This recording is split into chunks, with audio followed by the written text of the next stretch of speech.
இஸ்லாமிய அறிஞர்கள் இந்த நோய்கள் குறித்து எங்களுக்கு சொல்லித் தருகின்ற போது இந்த உலக வரலாற்றில் 3 தலைப்புகளில் நோய் ஏற்பட்டிருக்கிறது.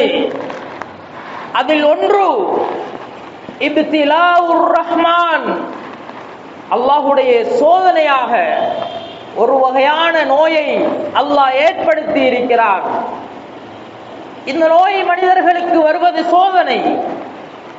அது இயற்கையானது, அது காரணங்கள் இல்லாமலும் வரலாம். இப்படி வருகின்ற போது யாருக்கு இந்த நோய் வருகிறதோ இவருடைய பாவங்களை அல்லாஹ் மன்னித்து விடுகிறார். இந்த நோயோடு அவர் செய்கின்ற துஆக்களை அல்லாஹ் கபூல் செய்கிறான். அந்த நோயால் மரணிக்கிற போது நாளை மறுமையில் அல்லாஹ் ஷஹீதாக அவரை எழுப்பாட்டுகிறான்.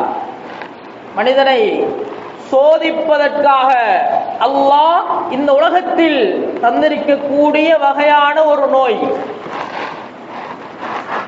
இரண்டாவது ஒரு வகையான நோய் இருக்கிறது, மனிதர்கள் அவர்களே தேடிக்கொண்டது. அல்லாஹ் குர்ஆனில் சொல்கிறான், வலா துல்கு ஐதீக்கும் இலத்தஹுலுகா,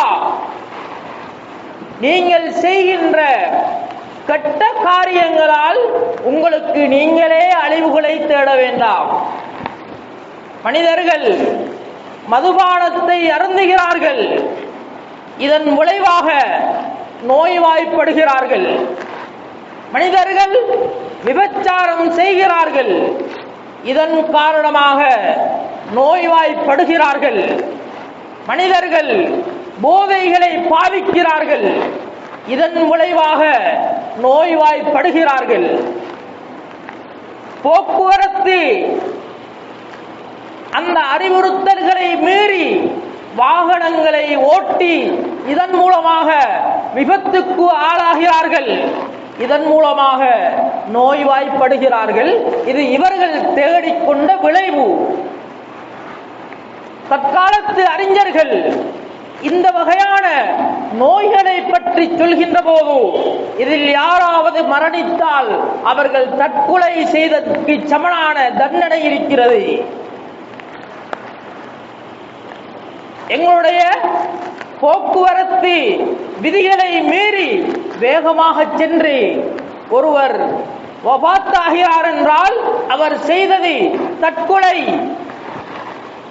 ஒருவர் போதை பொருளை பாவித்து இதன் விளைவாக இளம் காலத்திலேயே நோய்வாய்ப்பட்டு மரணித்தால் இவர் செய்தது தற்கொலை. இது இவரே தேடிக்கொண்டது. அல்லாஹ் சொல்கிறான், இந்த இரண்டாம் வகை நோயை நீங்கள் யாரும் தேடிக்கொள்ள வேண்டாம். இதற்கு எந்த விதமான பாவ மன்னிப்பும் கிடையாது. இதில் மரணிப்பவர்கள் ஷஹீதுகளும் கிடையாது. இவர்களுடைய துஆக்களும் ஏற்றுக்கொள்ளப்படவும் மாட்டாது. இஸ்லாமிய அறிஞர்கள் மூன்றாவது வகை நோயை சொல்கிற போது இது ஒரு விதமான யுத்தம். மனிதர்களை அழிப்பதற்காக வேண்டி உலகத்தில் உருவாக்கப்படுகின்ற நோய்களும் இருக்கிறது. ஒரு மனிதன் தனிப்பட்ட ஒருவனை பிடிக்காத போது பழங்கால நாகரிகத்தில் 2 விதமான முயற்சிகளை செய்திருக்கிறான். அதில் ஒன்று, அந்த மனிதனை ஏதோ ஒரு அடிப்படையில் கொலை செய்வது, அதில் குறிப்பாக சூனியம் என்ற அந்த நோயை ஏற்படுத்தி இதன் மூலமாக அவர்களை தாக்குவது. இன்னும் ஒரு வழி இருக்கிறது, அவர்கள் சாப்பிடுகின்ற உணவுகளில் அவர்களை செயலிழப்பதற்கான நஞ்சுகளை கலப்பது. இதன் மூலமாகவும் ஒரு மனிதனை நோய்க்கு ஆளாக்கலாம். இது மாதிரித்தான் ஒரு பெரும் இனத்தை அழிப்பதற்கும் நவீன கால முறையின் அடிப்படையில் வியாபாரத்தை செய்வதற்கும் நோய்களை உருவாக்குகிறார்கள்.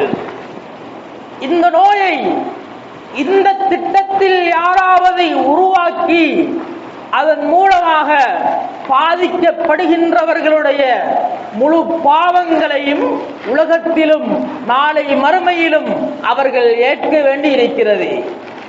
ஒரு மனிதனை யாராவது இப்படியான தீய காரியங்களால் அவனை சோதித்தால், தண்டித்தால், நிச்சயமாக அல்லாஹ் அவர்களுடைய பரம்பரையை உலகத்தில் நாசமாக்கி விடுவார்.